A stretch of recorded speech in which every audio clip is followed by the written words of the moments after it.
ఐగుప్తు నుంచి నువ్వు బయటికి రావాలి, ఈ లోకము నుంచి నువ్వు బయటికి రావాలి, ఈ లోకాశ నుంచి నువ్వు బయటికి రావాలి. బయటికి వస్తేనే నీకు ఆశీర్వాదము. నువ్వు లోకములో ఉండి, ఆ శాపములో ఉండి, అసూయలో ఉండి, జగడములో ఉండి, పగలో ఉండి, రకరకముల దేవునికి వ్యతిరేకమైన కార్యక్రమంలో నీ హృదయంలో పెట్టుకొని నాకు ఆశీర్వాదం కావాలంటే ఆశీర్వదించే దేవుడు కాదు ఆయన. అందుకే మాట్లాడుతూ ఉన్నారు, ఓ ఇశ్రాయేలు ప్రజలారా, మీరు ఐగుప్తులో ఉండడానికి వీలు లేదు, మీరు రాత్రికి రాత్రి బయటకు మీరు రండి.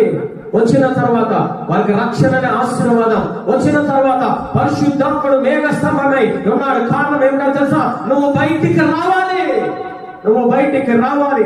అబ్రహాముతో మాట్లాడుతూ ఉన్నాడు, నేను నిన్ను ఆశీర్వదించాలంటే నీ గ్రామమును, నీ రక్త సంబంధమును, ప్రతి సమస్యను విడిచిపెట్టి నువ్వు బయటికి రావాలి. రాగలుగుతూ ఉన్నావా?